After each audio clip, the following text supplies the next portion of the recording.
Okay, here we are in part 4 of the case study, and what I want to talk about now is the data that has come in the last few days. We started this on August 23rd, and it's been running for roughly 6 days now. So I want to go through the data and explain some of the things that have happened over those 6 days, as well as what changes I'm going to make. And I promise you I will not be giving up on this campaign until I have a profitable day.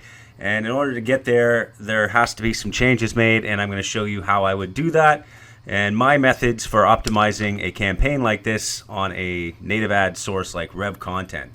So as I mentioned in the previous section, or the previous part, in part 3, they made some big changes to how they do their targeting and widget targeting. So you're going to see what happened here. As you can see, on the 26th, I was getting about 100,000 impressions daily. And then something changed on the 27th, and I'm going to explain to you what happened here.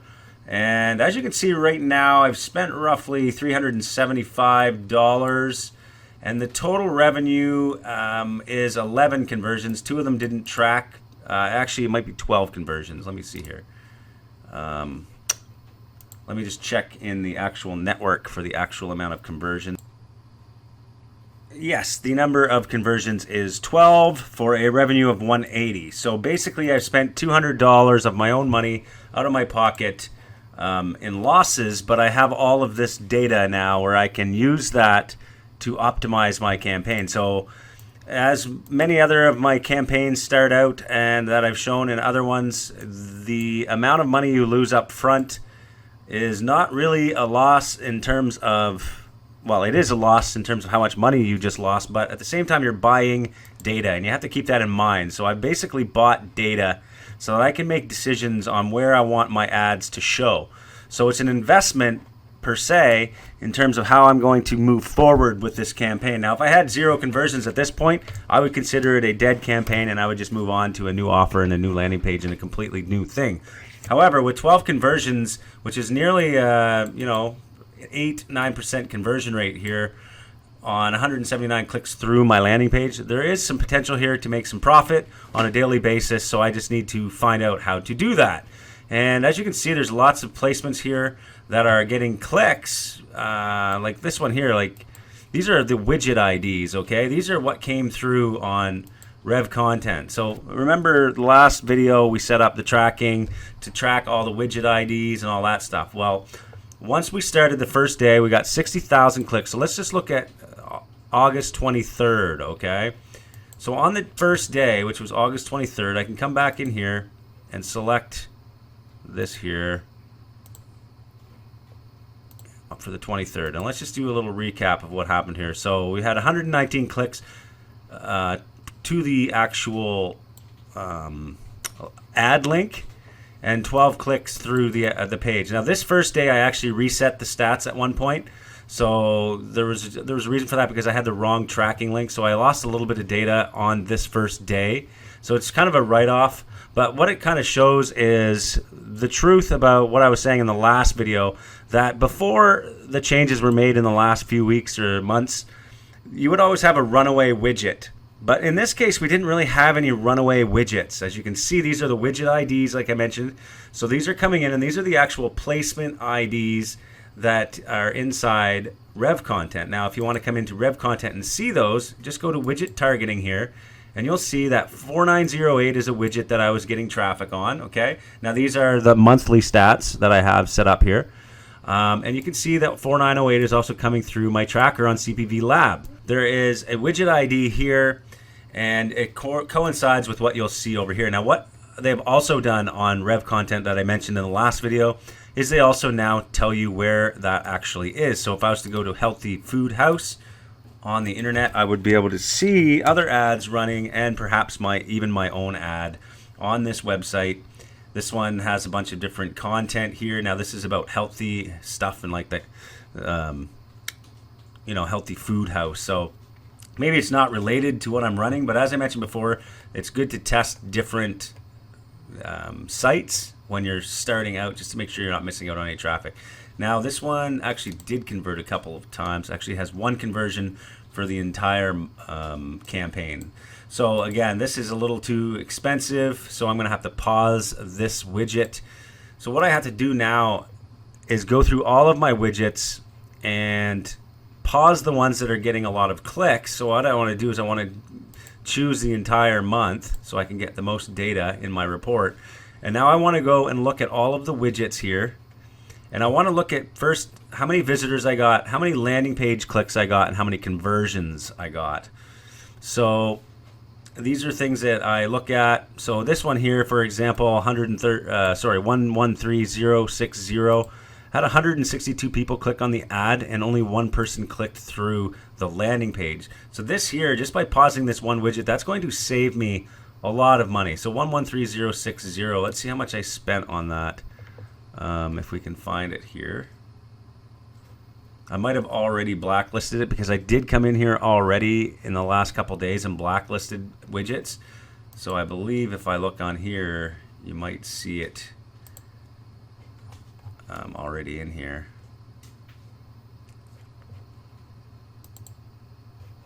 Yes, here it is. At the campaign level, I already did blacklist that one, as you can see, and I actually already blacklisted 5 total throughout the last couple days. So I'm kind of getting ahead of myself, but as you can see, it's probably good to pause them once they start getting a certain amount of spend. Like this one here, for example, is live right now. It's spent $20, which is over what I'm getting paid, $15 for the lead. So at this point, I'm going to pause it. I generally pause it if it hits the amount spent is equal to a little bit more than what I'm getting. So right around this point, I would pause this. So I can just click this button here, and it will ask me if I want to blacklist it on this campaign or the entire account. For this one, I'm just going to hit this campaign. And in a couple minutes, that should update, and that'll be gone from the list. And then I'm going to go through as well. So you can do it at this stage on this data here, or you can choose to do it on this level and look at the data. What I like about this one is it actually shows the landing page click-through, so it makes my decision even more accurate, because if I'm getting 162 people to my landing page and only one person clicks through, I don't have to wait to see if it's going to convert. This is just a bad placement. People aren't interested in what I have to offer, okay? So this is something I have to pause. So I have to go through this one. Here's another one, 113884. It had 125 people and only 3 people clicked through. So 113884, again, I would come back in here and see if I didn't already nail that one. See, this one just updated, so it's no longer running. Let's see, 113, yeah, so I got 113884 already. What else do we have here? This one here as well, 11 clicks, 100 clicks to the ad and still no conversion at this type of offer. To me, tells me, you know, it's not a good placement. There's many more placements I can spend my money on and not have to waste these two here. So 113137. I don't think I got that one yet. No. Okay, that is right here. 113137. 113 clicks. Spent $20. Oh, that's the one I actually just did. Okay. And let's just do a couple more. And I won't waste your time. This is something you have to do. It's going to take time. You need to go through each one and decide whether or not you want to pause it or not. Now, sometimes you'll see it doesn't happen as frequently now, what I'm noticing. Rev Content also says that they have better fraud filters, so you're not going to see what I used to see, which would be like 91 visitors and like 90 landing page click-throughs, which was a ridiculous amount of people clicking through on the landing page, which only indicated it to me that it was fraudulent. But I haven't really seen any. This is like the highest I've seen here, which is 26.5% click-through rate, which is really high, but at the same time, I'm going to leave it running just for a little bit longer to see if some of these people actually do convert. Because even though they're clicking through, maybe there's something else that we need to consider here before, you know, quitting on something like this. So what I'm talking about is we want to go down and we want to look at our landing page data, because we were splitting 2 landing pages. We had landing page 1 and landing page 2. Now, as you can see, one of the landing pages is actually performing twice as good as the other one. This one is converting at 0.82%. This one is converting at 0.4%. So what I need to do is I need to switch to make this one my control page, LP2. LP2 now needs to be my control page, and I now need to test another page against LP2 at a 10 or 15% rate. So I need to do that myself. I need to pause LP1, create a new version of LP2, and run it against this page because I want to get this a little higher, but as you can see, there's a clear winner. Now what we also have to look at is the actual ads themselves. So by just switching this landing page, I should, in theory, be getting nearly double the amount of conversions. Now, that doesn't always happen, but looking at this data, it clearly shows there is a double amount of conversions just by running this page. Now let's look at the ads themselves, okay? So we've talked about the widgets, we've talked about the landing pages. Now we need to look at the ads themselves. So let's look at what ads are actually converting. Okay, so here we are on the ads. Now there's a few things I'm observing right now as I look at this data. One thing for sure is that I might be bidding a little too high because I'm in average position 1. Now from what I've experienced in the past, you don't need average position 1 to make a profit, and to make, actually you might make more profit in ad position 2 or 3 or 4. Okay, so by the fact that I'm ad position 1 on all of these might indicate that I might be able to drop my bid down to maybe 16 cents or whatever. I could start it out at 16. But one thing that I've been notified by staff here is that if you want a widget to continue running, you need to change it on the widget targeting level, meaning you need to adjust your bid accordingly over here so they know that you want that traffic. Because at first, they're only going to give you 10% of the actual traffic on all the widgets. If you want to increase that, then you need to either adjust your bid here. Well, actually, you have to go to widget targeting, which is over here, and you need to adjust this bid and click the check mark so that the system knows that you want traffic from these widgets. As you can see, I've already come in here and adjusted a couple of them to a different bid already. So just keep that in mind. Now, another thing that is important before we get into the ads, sorry, let me, I'm kind of all over the place here on this one, but it's important. In terms of targeting, one thing I did do differently since video 3 is I did come in and I changed the targeting. Now, if you'll remember, I'm just waiting for it to load here, but if you remember, I came in at first and selected 5 or 6 targets that I thought would be good targets, but at the start of the campaign in the first 2 or 3 days, I was not making anywhere close to profitability, and I wasn't getting the traffic I wanted. So what I did was I came in and I paused all of the targets, and all I did was I set up only push notifications. Okay, so all of my active ones now are push notification ads, and I've turned off all of the other ones. So that was one of the changes I made. But when I did that, I was getting 0 clicks for almost 24 hours until I reached out to my ad rep at this Rev Content and asked him, I said, why am I not getting any traffic on push? And he said, for new campaigns, sometimes we block push until it's requested of us. So basically, the fact that I had to reach out to him to turn on push notifications may happen to you. So if you want push notifications, you might have to reach out to an ad rep. Ask in the forum if you need any information on that. You know where the forum is. There's a link to it.